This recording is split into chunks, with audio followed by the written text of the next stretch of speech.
was thinking about this too in terms of like not really having a really clear idea of what kind of like dating life I want to have. And my parents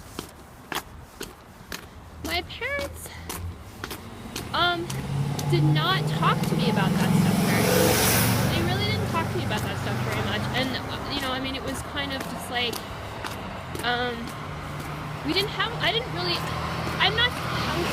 I think there are people who talk to their kids about like marriage and dating and like that kind of thing. And I didn't really talk to my parents about that stuff that much. They never really like had talks with me about those things.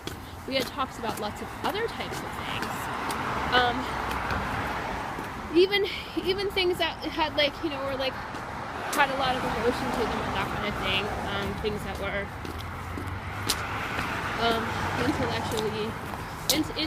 intellectual in some way, emotional in some way, important things, that kind of thing. But we didn't really talk about dating that much. We really didn't. I mean, I was not rebellious. I was not at all rebellious that way when I was a teenager. Not at all. No, I was the last person in the world to be like sneaking out to like, you know, go out with boys or anything. No. So, and it wasn't like I wanted to be rebellious or any of that. I just was like, you know, did not feel the need to be like out of control in any way as a teenager. So anyway, I haven't really got it all kind of like thought out about like what I'd like to do. I mean, I have not, or I didn't, you know, I always kind of assumed something would work out, and it really didn't. To say the least, it really did not work out. It's been horrible, right? So anyway, but yeah, I mean, thinking about this with my parents, like my parents met and were, I guess, both single, and then my dad was pretty much a homeless musician. Not totally homeless, but I think he was homeless, he was in his mid-20s, 26, something like that. I think his only permanent address at that time would have been his dad's house in Philadelphia. I don't even know if he was on speaking terms with his dad then. So he met my mom, right, during a summer in Vermont when his band was playing at the restaurant where she was working, and she was a waitress. And you know, I mean, it was kind of just like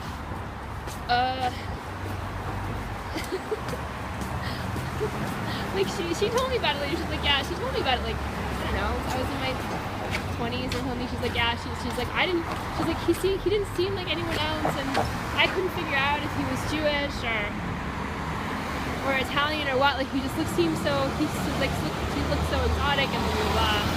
To her, I guess he did.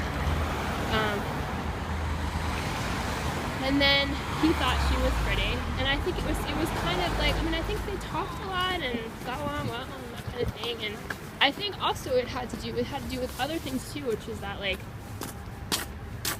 many men since the beginning of time, I think my dad after a while was like, here's this hot girl who can cook, and living at her house is way better than like, you know, sleeping in the van next to my guy friend.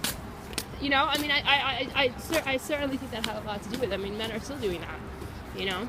And then my mother's landlord was like, you can't like live like this unmarried. You know, he can't just be here all the time. You know, you gotta get married. So they got married, and then they bought a house. You know, they bought what they could afford. It's like a house like out in the middle of nowhere. So they built a house out in the middle of nowhere that basically nobody else wanted. And that's where I grew up for like the first, you know, almost 13 years of my life. But, you know, I mean, I think if there's something that my parents have told people over the years about, you know, the time that I spent at home when I was an adult, a lot of people were spending time at home as adults when I was in my 20s. And people are doing it now, I think, like, more than ever. And also, as far as they're concerned, it doesn't seem to me that either of them ever followed some sort of like very well thought out map of how to like gain financial independence from your parents. I mean, I'm sure that my mother was, you know, just like took financial help from her parents, you know, until until she was in her 30s. You know, I had been married for a while. And then my dad, you know, worked sometimes.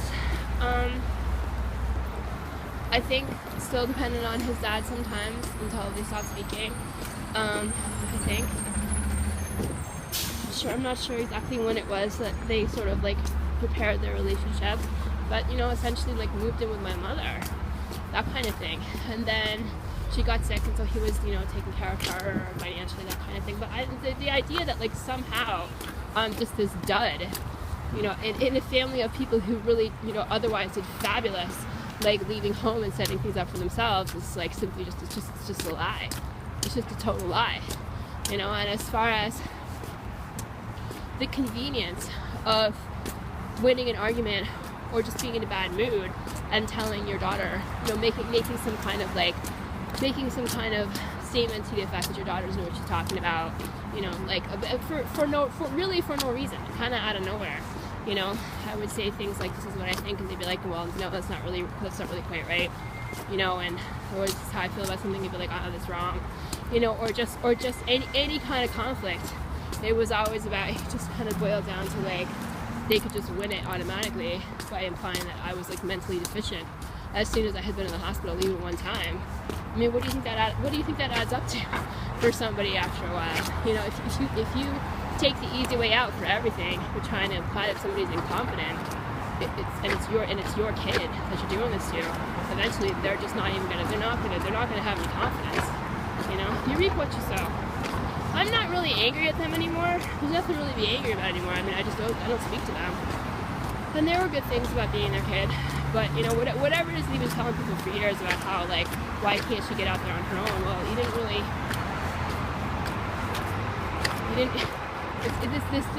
this is not something at which you excelled, and also, you know, you made things harder.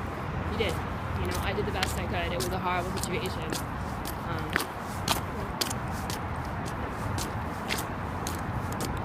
And I actually worked quite a bit. I worked quite a bit over the years.